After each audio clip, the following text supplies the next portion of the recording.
Hi everyone, thank you for listening today. And just before the podcast begins, I wanted to let you know that if you are looking to improve your own leadership skills and are thinking about a coach to help you take the next step, then why not consider Elevated Leadership? We are executive coaches, of which I am one, with experience as CEOs and elite level sports coaches who understand the challenge of having to step forward even when you are unsure of what the moment requires of you.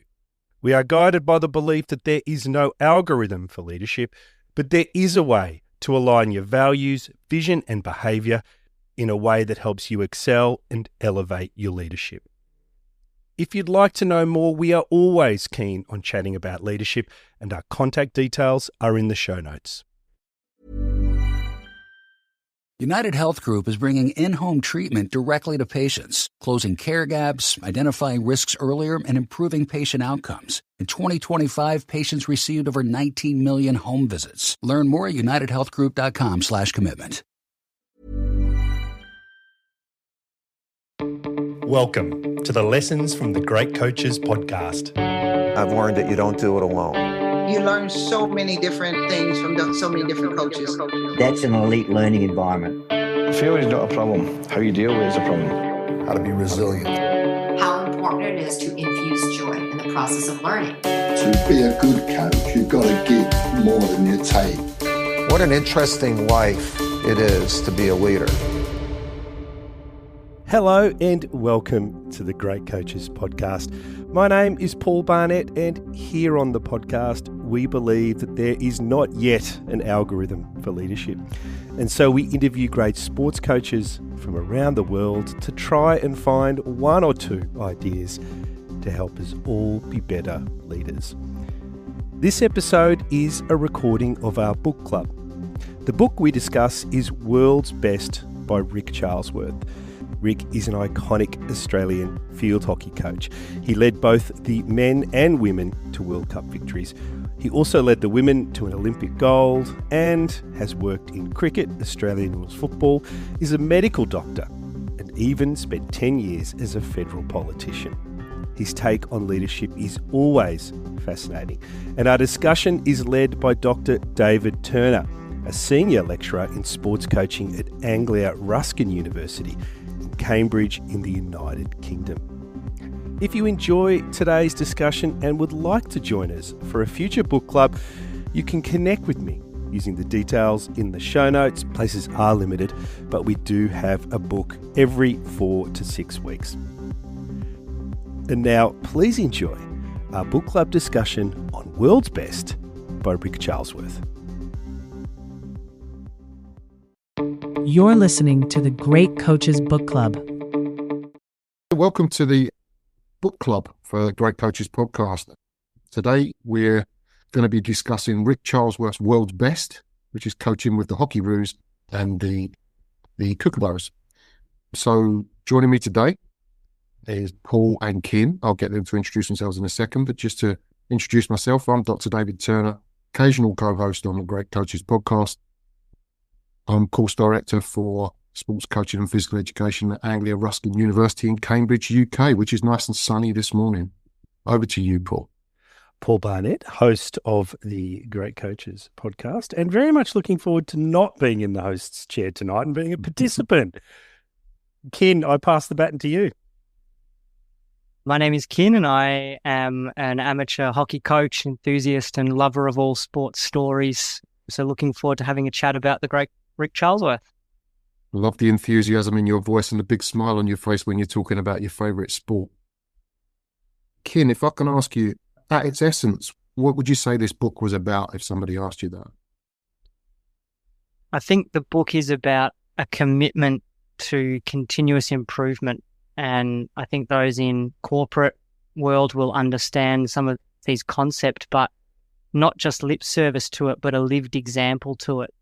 And there's a description by Corinne Reed later in the book, which I think is really interesting, but it is a story of no stone unturned. And I think an unwavering commitment to excellence, not only in sport, but in life and the fulfilling of potential as people.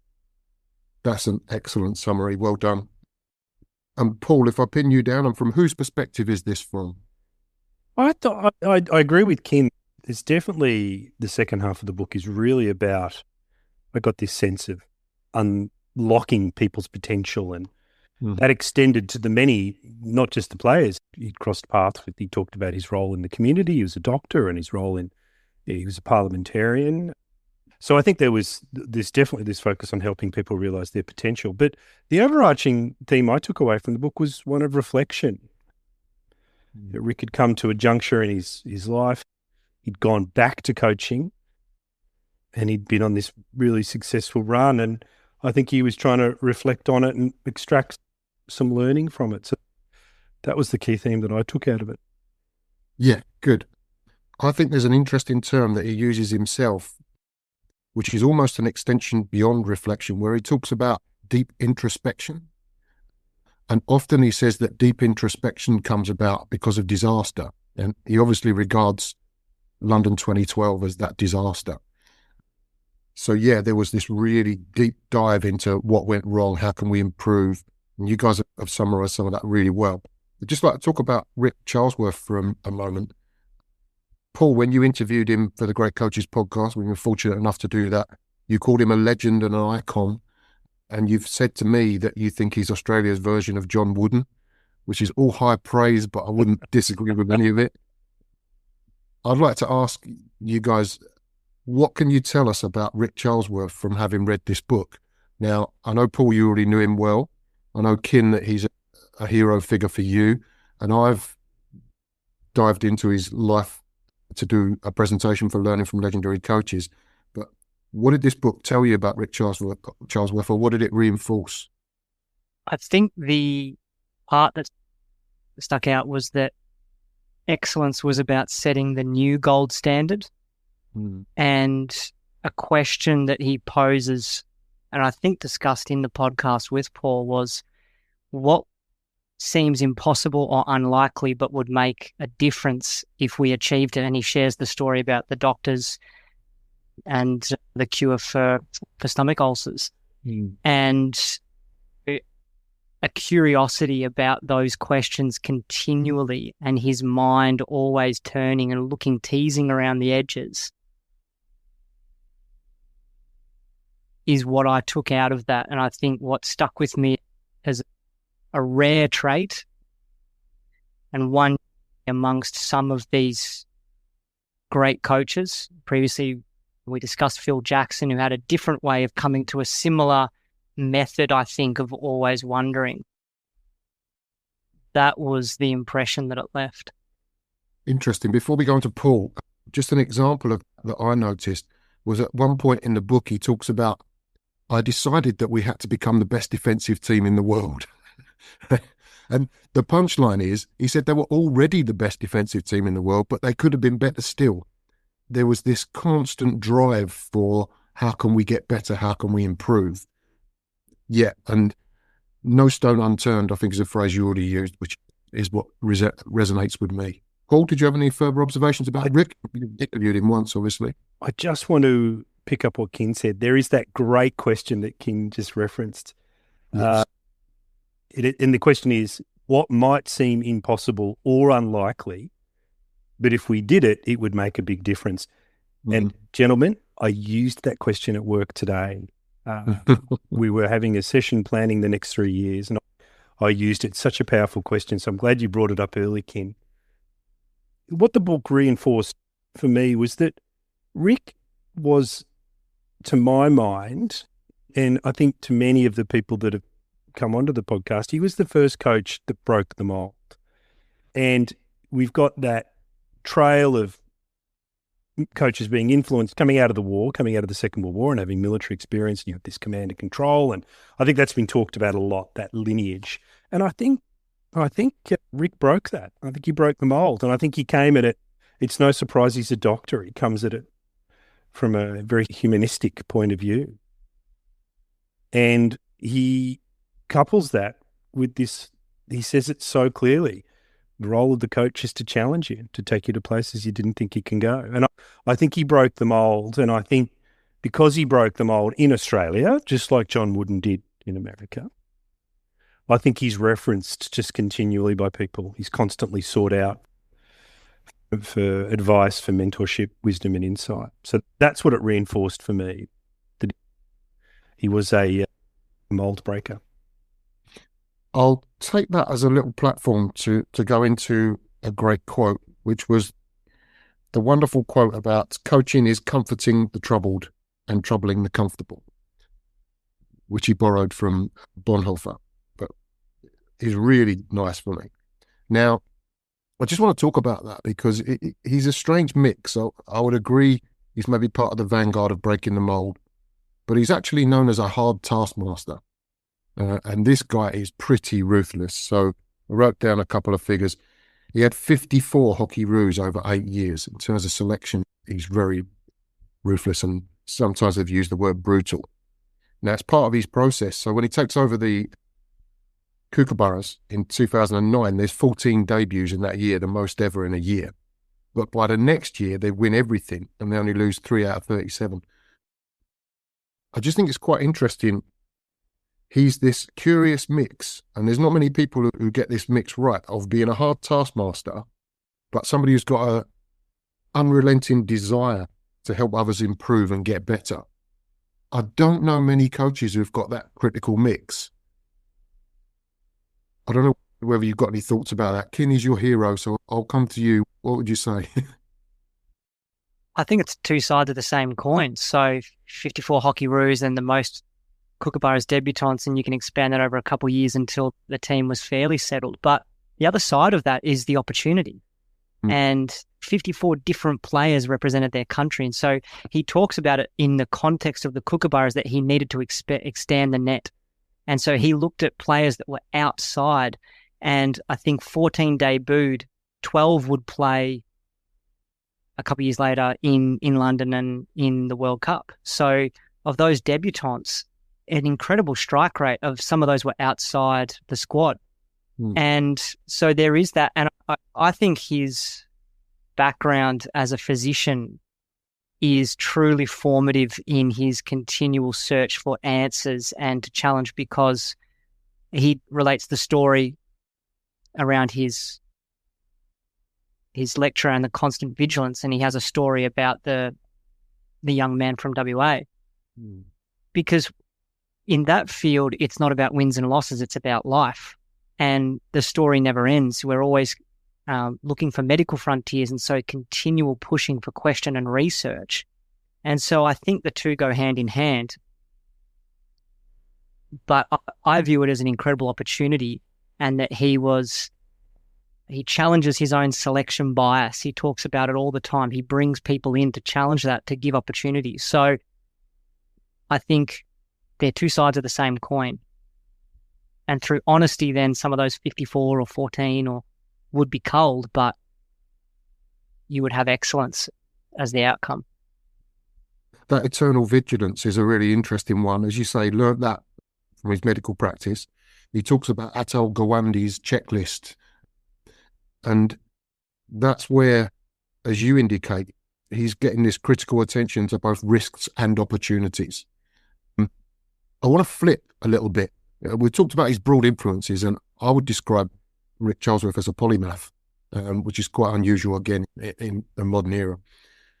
One of the things that strikes me that was a really big influence on him was when hockey introduced interchange, and he grasped the nettle and saw that as an opportunity when others were balking against it.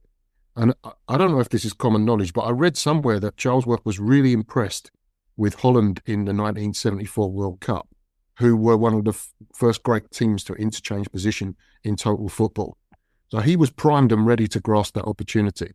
But he talks about the side benefits that came from that. Because he was effectively using interchange, his players were not as fatigued at the end of the game. The squad became bigger.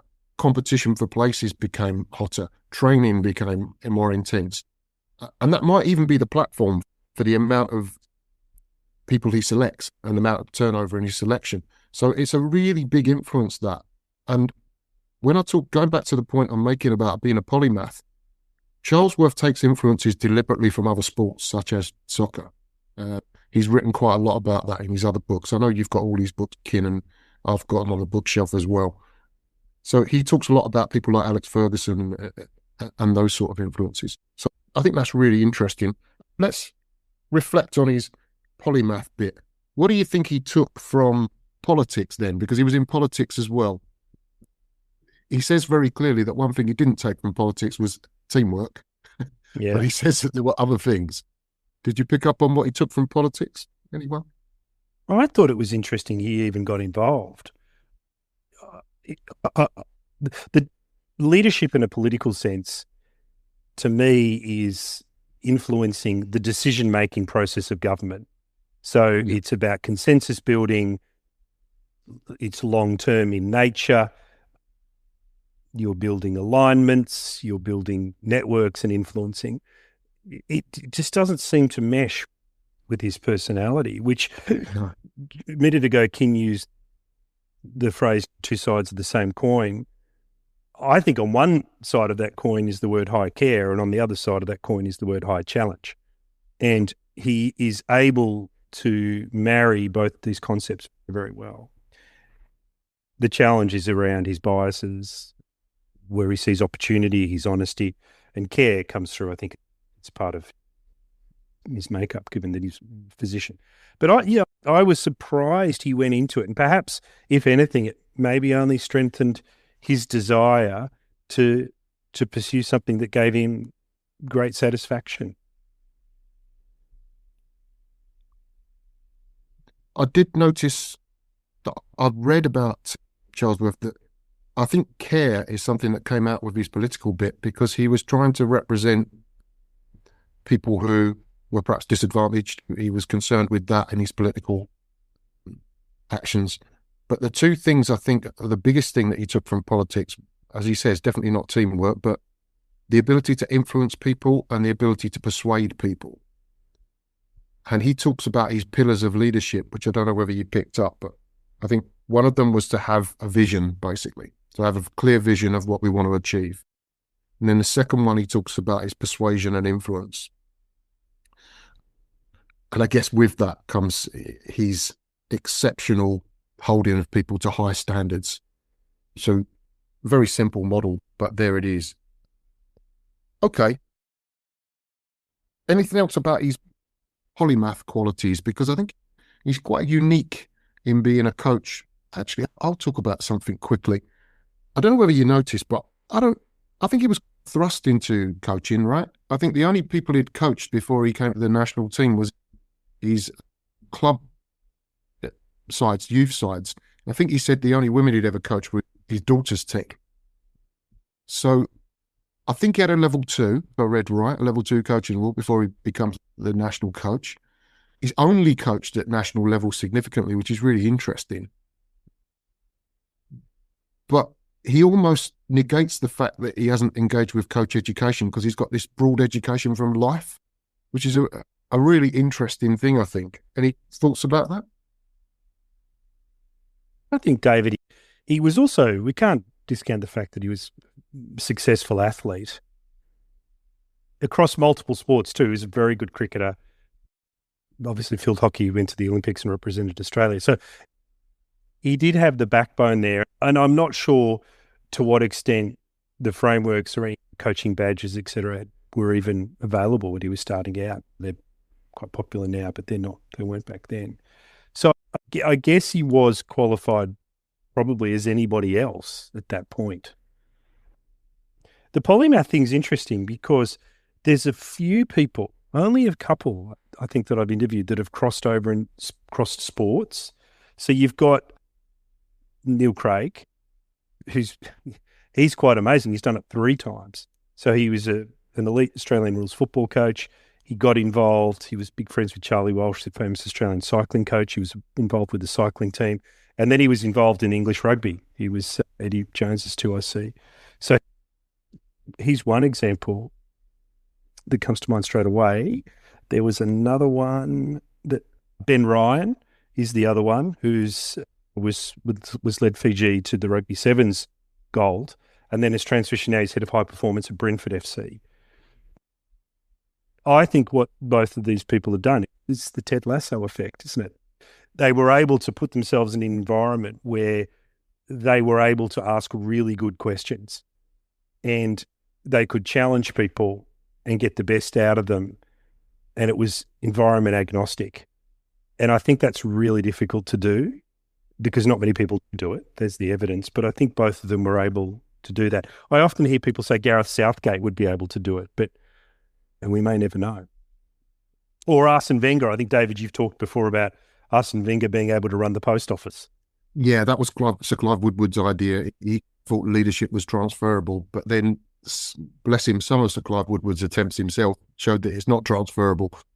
But I think you're onto something, Paul, and I'll just read a quote before maybe Kin comes in, which was something I used in the presentation when I featured Ric Charlesworth. I used a Kipling quote, and I asked the crowd, what might Kipling's quote mean for coaching? And Kipling's quote is, what does he know of England who only England knows? So I don't know whether that helps you to think about things in a different way. What do you think, Kim? What might that mean for you? Well, I think we're talking about universal truths. And one of the things about politics, and I think there's an interesting jump there where there might have been a frustration with influence or seeing effort and lack of influence and results. And so he comes from a caring nature, then wants to influence policy. And he says that the greatest gift you can give someone is your belief in them. And I think that is universal, where if you believe in someone, you can support them. And so he sees then maybe the lack of support in politics or things like that. So he makes the jump, and then he's able to see in a very trackable way with results a path for his mind to ask those questions. I don't know if that answers your question, David, but that it truly embodies a philosophy, not the idea of, say, tactics in sport. He has long talked about that the secret is in human potential, not tactics are a given. That's the entry point for these great coaches. It is what lives beyond that. I don't know if that answers the question, but that's what it made me think of. No, it's fine. And I think he says somewhere that culture trumps strategy every time. One of the other things he said, I know you said about influencing people, he said that his greatest disappointment is when he can't influence people or help people to change, which I think is really interesting. What does he know of England who only England knows? Says to me, if he only knows hockey, he wouldn't have been able to ask the critical questions he was able to ask. And I think Paul was alluding to that. So because he comes from this background of rich life experiences, he's able to look at things in a different perspective and to attack them in a different way. So I just think that's really interesting. And I think the same was true when we looked at Phil Jackson. His life influences helped him to put a different mirror or lens on things, which I thought was fantastic. David, he says here, there's this great quote. I just want to pick up on something you've said there. Yeah. It says, the constant challenge for the leader is to provide comfort and support for some, while for others, the need is for disruption and challenge. And I think what Ric Charlesworth's been able to do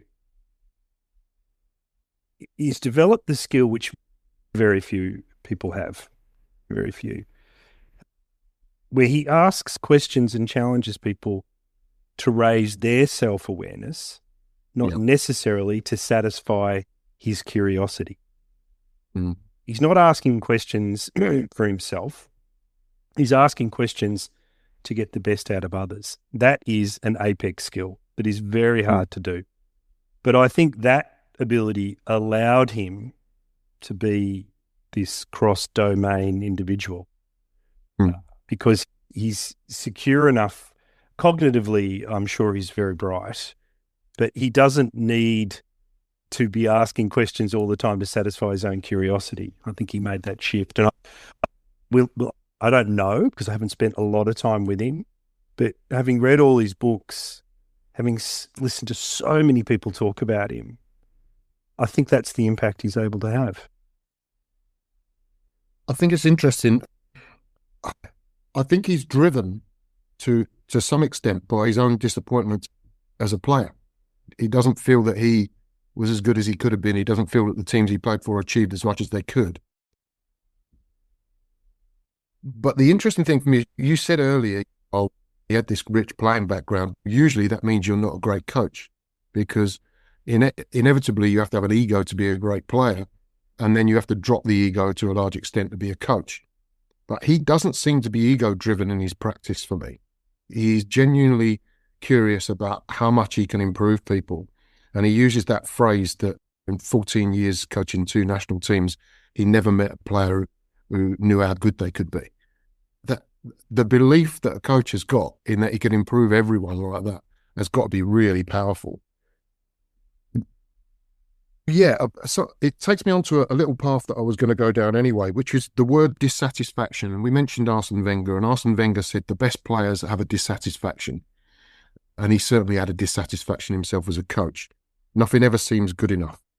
What I got from this, and I don't know whether you got that, was underlying this was Ric Charlesworth's own emotional state.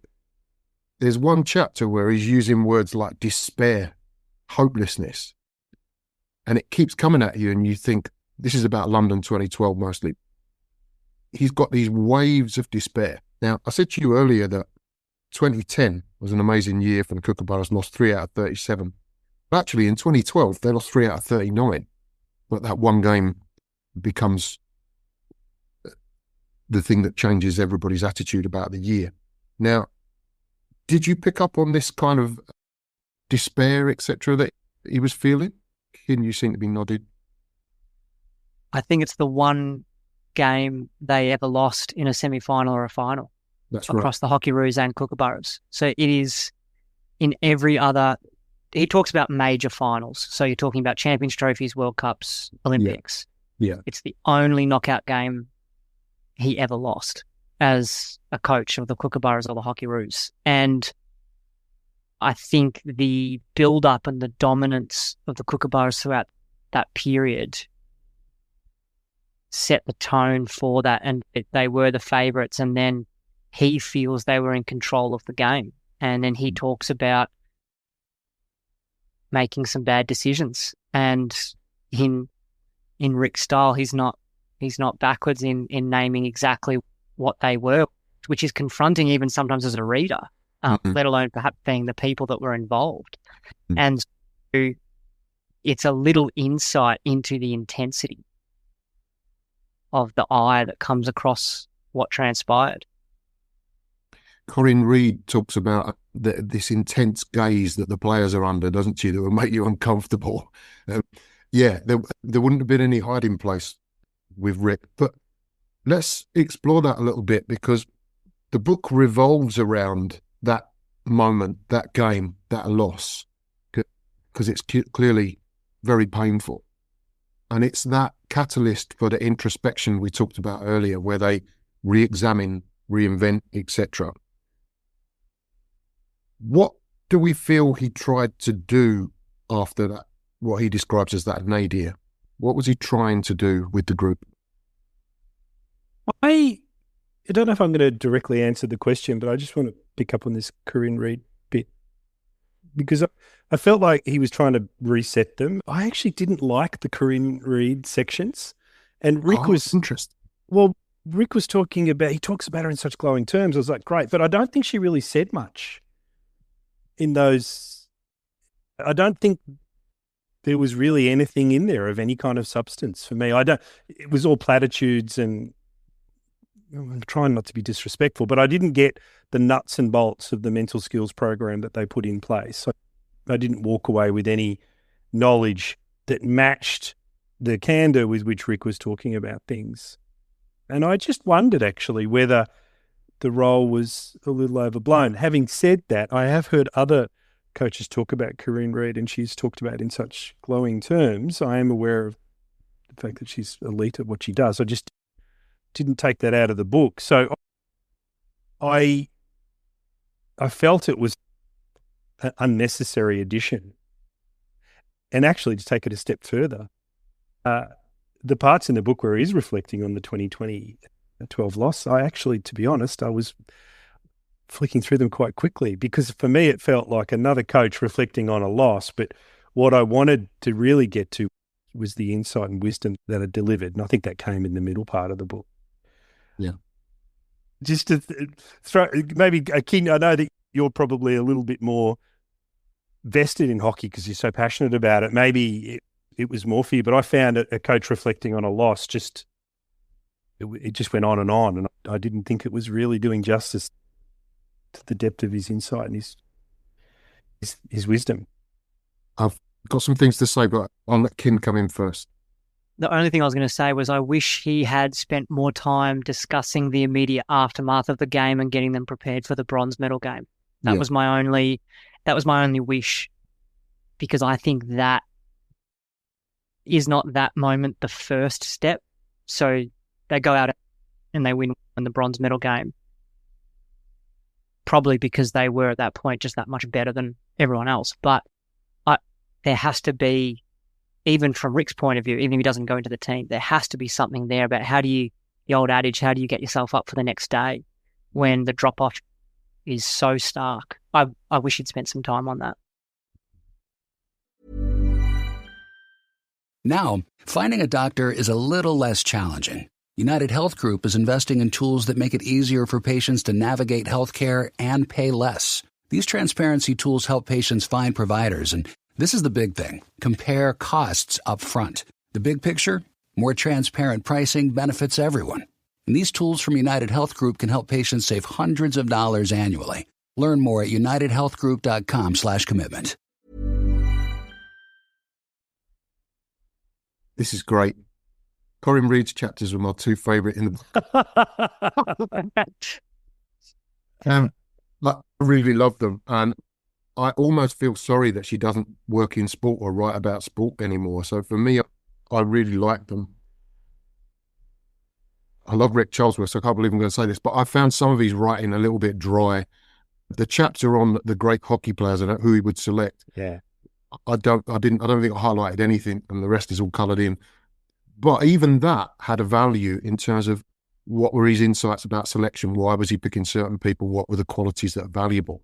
But going back to Corinne Reid's stuff, I think one of the things this book is really good at is we're not only looking at a coach in high performance sport, we're getting some insight into interdisciplinary working and how he works with different people and how they bounce ideas off him. So I know he talked about his assistant coaches and the value of them.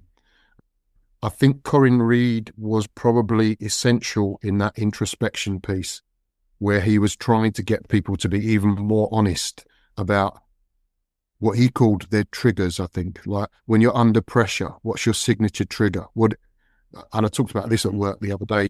I was trying to help a student and they were obviously like triggering themselves. And I'm going, look, what do you do under pressure? And I said, I panic. What do you do? So I think it was really interesting that the process of after London 2012 was to try and get people to be more understanding of each other, understanding of how we operate when we're under pressure and how can we help each other in those situations. So Corinne Reid used a lovely phrase called conscious interlocking individuality, but being conscious of other people within the team and how we interact within it. And it seemed to me that partly Ric Charlesworth's response to that loss was to be even more hands-off and to try to get the players to connect even more with each other, which I thought was really interesting. Yeah, the cohesion piece was was very much the focus. And I think he shares this with Eddie Jones, who's similarly focused on unearthing conflict and mining for it and trying to resolve it so that you build cohesion. Yeah. This quote's really interesting about signatures, isn't it? He wanted them to be explicit about, this is the quote, be explicit about their signatures and to understand how their individual signature impacted others. And yes, Corinne has that wonderful quote. And I would love to have known more what that meant and how they went about it and what occurred and what didn't occur. But sadly, we didn't get it. That piece seemed to be left a little bit to this idea of him standing back and letting them start to run the team a little bit more and himself becoming a little bit more redundant because he had such great talent within the team, not just from a playing point of view, but from a leadership.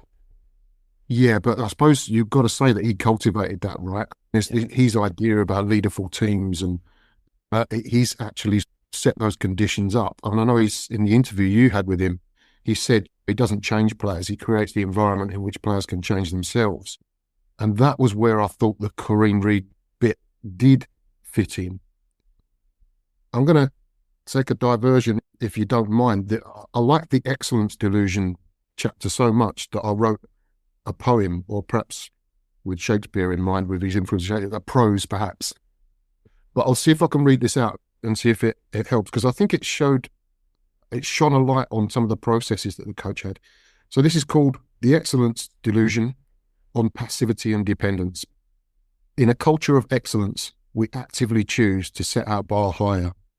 Authentic excellence will not just happen if you turn up, nor if you think you've already arrived. It's a transformative process of hard work, exploration, reflection, and adaptation. An ongoing quest driven by committed personal values, an attitude of being the best we can be, while learning to live with risk and discomfort, to rely upon ourselves and to trust in the rich fruits of necessary difficulty. So I wrote that because I just wanted to summarize the chapter for myself and be able to read it. And I never thought I'd read it out anywhere. But I thought there was quite a lot of powerful stuff there. Obviously, you reacted differently to that, Paul. But I liked the way that it was trying to set up where the coach is and how the coach is challenging perceptions of what excellence is and pushing the boundaries on from there to get people to set their own standards. So we know he's a hard taskmaster who raises the bar, but essentially he's helping people to raise their own bar, was what I took from that anyway. Yeah, David, it's a lovely bit of writing. So thank you. Thank you. Thank you for sharing it. What I took away from that chapter actually was I thought he was an expert at helping people reframe situations and things that are happening to them. Reframe hard work and discomfort as something that will give you not short-term pain, but long-term gain. It's quite an obvious one. But I think he was able to reframe the challenge of teamness into being something that would potentially unlock an Olympic medal. I read all those things and just thought he was just so good at helping people think a little differently about the situation they found themselves in. And I don't think that's an uncommon trait for many great coaches. They can reframe what life puts in front of you so that you think about it differently. And once you've got a different mindset, it will then ultimately go on and affect your behavior. And as we all know, getting anybody to change their behavior is really difficult. And getting people to take responsibility for their own development. And there was a phrase, and I don't know if it's written in the book or I just wrote it in the back, to become the authors of their own story, which I thought was a really interesting kind of concept to deal with. Okay, I think we perhaps ought to try and think about moving towards the end and thinking about legacy, because I know you asked Ric Charlesworth about his legacy at the end of your interview, Paul. What does this book tell us about his legacy? I've got 3 points that I said to myself, but what are your kind of thoughts about Ric Charlesworth's legacy and how this book signposts to that? The most obvious kind of example I'd reach for would be you talk about coaching trees, and he has, through his athletes, developed a number of head national coaches who have clearly continued on his values to varying success. But I think we know just being a really good coach is even not necessarily enough to achieve true heights, but all have been incredible in their own way. Some have led Australia multiple, have coached Australia's teams, Alison Annan across in the Netherlands and now China, and club coaches from his time. So the influence across those athletes is one part of legacy. And I know he's, to a less extent, from my own knowledge, he's left that on other sports, cricket, New Zealand, football in WA, and his attempts in the Hockey India League and other areas.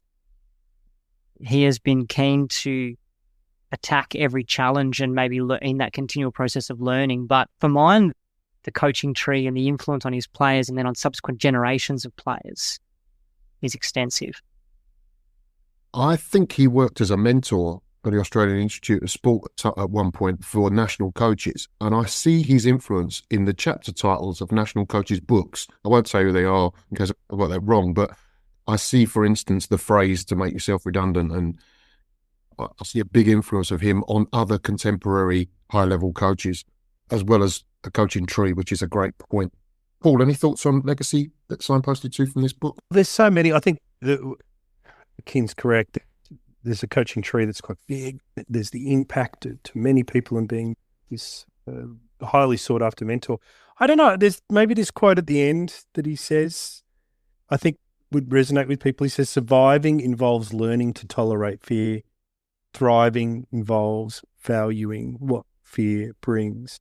And I think the concept of thriving and unlocking potential and helping people push beyond what they thought was possible, he was the first to do it. I think he broke the mold and unlocked style of coaching in Australia. And I think that's the red thread that carries what he's done through into future generations. I've got three. First one's sustained excellence or exceptionality of high-performance teams.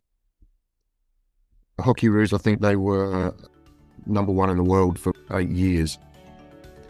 And the other thing about that sustained excellence is, it's my second point, is the critical evolution and reinvention of teams over time. You know, those numbers of selected players that we said, he's constantly churning. He's got that dissatisfaction that I said about Arsene Wenger, that he's constantly looking for the next players coming down the pipeline, he said at one point. I know that was you referring to that earlier, Kim, with the young players he brought in.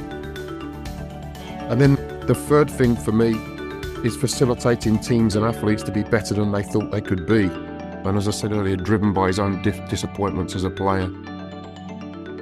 But also driven by what Kim pointed out earlier, which is his deep curiosity and the fact that he brings in some different perspectives from those rich life experiences he's got. He's so well set up to help others to explore their own potential and their potential capabilities that they cannot perhaps even envisage themselves. So that's perhaps a nice way to finish there. David, you are so good at this. Thank you so much for facilitating us tonight, for choosing the book. Inspired choice, great questions, even at the end of a long work day. So I thank you very much for putting your professor hat, or I know you don't like being called a professor, your Dr. David Turner hat on and taking us through that tonight. That's all right, Paul. I always appreciate you giving me a promotion. It's fine. And Kim, thanks for your efforts and thanks for your insights. Thank you. It was an absolute pleasure to spend the time with both of you. It was really enjoyable. Hi everyone, you have been listening to our book club discussion on World's Best by Ric Charlesworth. If you enjoyed our book club episode and would like to join us for a future one, you can contact me using the details in the show notes. And just before we go, if you have any feedback, then please let us know. Just like Dr. Hashim Adil, who after listening to our episode on burnout said, pressure shows whether you're invested in growth or just output. When things get tight, support isn't always what you say in meetings. It's what you protect when everyone's scrambling. Thanks, Dr. Hashim. We love the interaction with the people around the world who listen. And so if you have any feedback or comments, please let us know. All the details on how to contact us are in the show notes or on our website, thegreatcoachespodcast.com.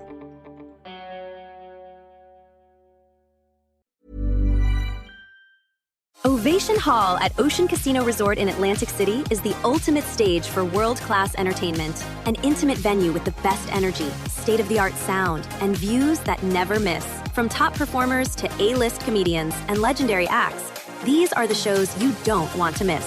Let the music take over. Go for the laughs that keep you coming back. Go for the nights you'll never forget. Visit theoceanac.com to view the complete entertainment lineup at Ocean Casino Resort in Atlantic City. Go to Ocean. Go for the win.